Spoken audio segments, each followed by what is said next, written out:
Welcome back, folks. I'm Dave Isaacs, and we have just taken a trip upriver from the Mississippi Delta up to Chicago.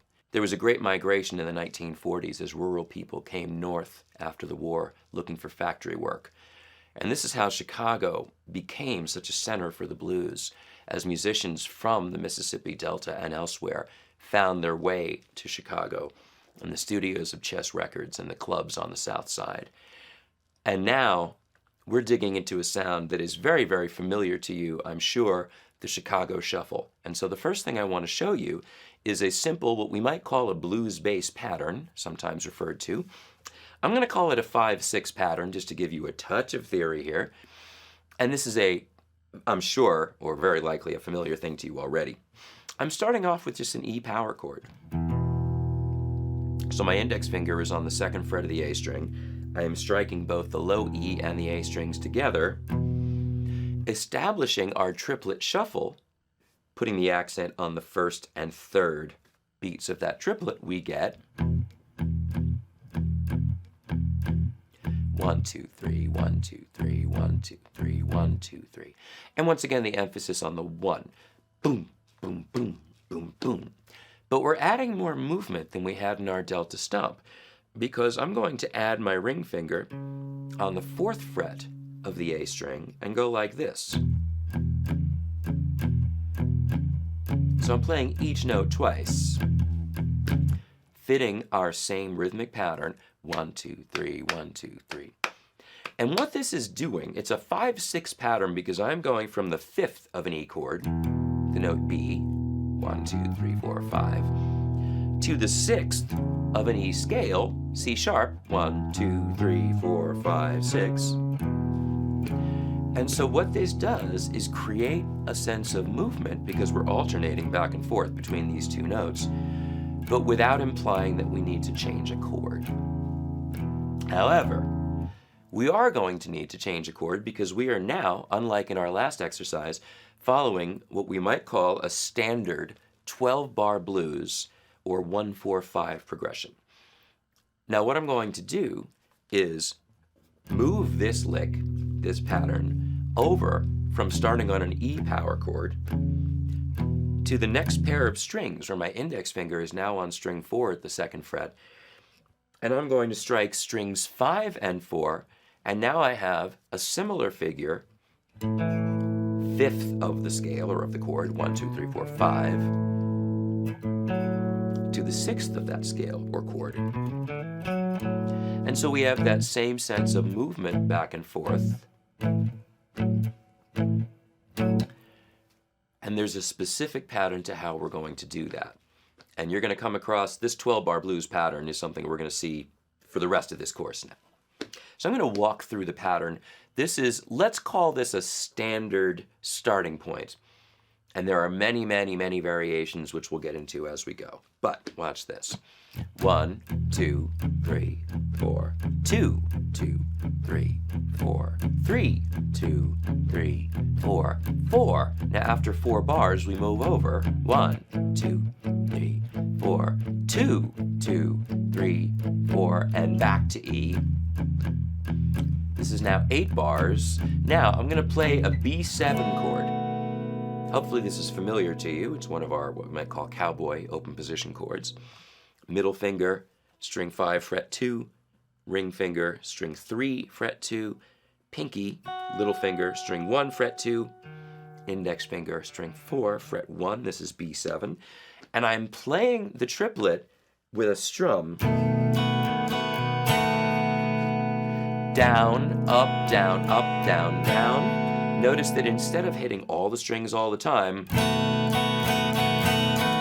which you could do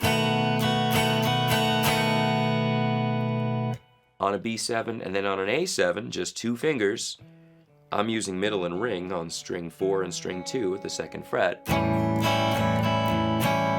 So B7,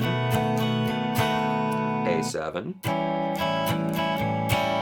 and back to here, 2, 3, 4, 1, B7.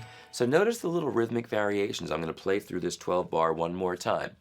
So we go back and forth when we hit that 5 chord, 4 chord from the chunk, chunk, chunk downstroke bass figure to a strummed chord. 1, 2, 3, 4, 2, 2, 3, 4, 3, 2, 3, 4, 4, 2, 3, 4, 5. On the 5th bar is where we change to the A chord. 6th bar, 7th bar, we go back to E. 8th, 9th bar is B7. 10, 11, 3, 4, 12. If you find the strumming a little confusing, then just play a simple down-up like this. By the way, the B7, I mentioned before that B is the 5 of E. So we'd call this a 5 chord. I'll deal with this more later. This a 4 chord. And the last part, the last 4 bars of a 12-bar pattern we might call a turnaround, starting from the 5 chord, in this case B7. So I'm going to start from the turnaround, strumming simply this time. 2, 3, 4, 1, 2, 3, 4, 1, 2, 3, 4, 1, 2, 3, 4, 1, 2, 3, 4.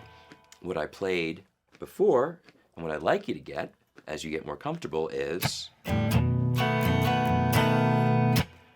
boom, ba, ba, ba, low, high, low, high, low.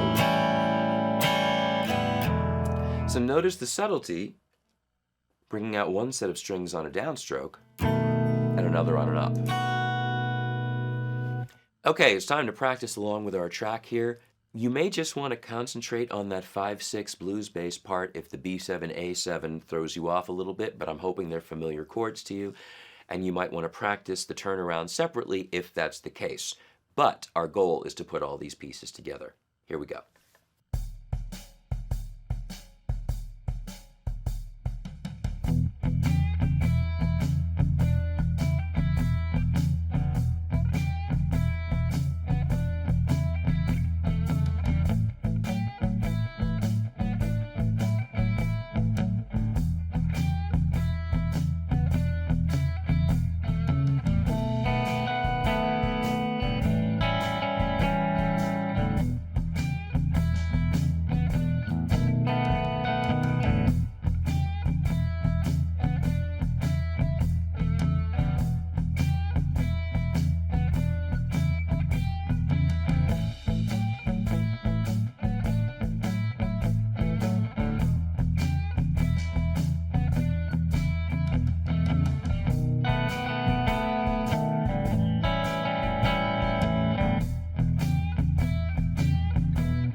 One other detail I do want to mention regarding the turnaround is that that last B7 chord is actually going to come in, or can come in, not on the first beat, but the second. 1, 2, 3, 4. 1, 2, 3, 4. 1, 2, 3, 4. 1, 2, 3, 4.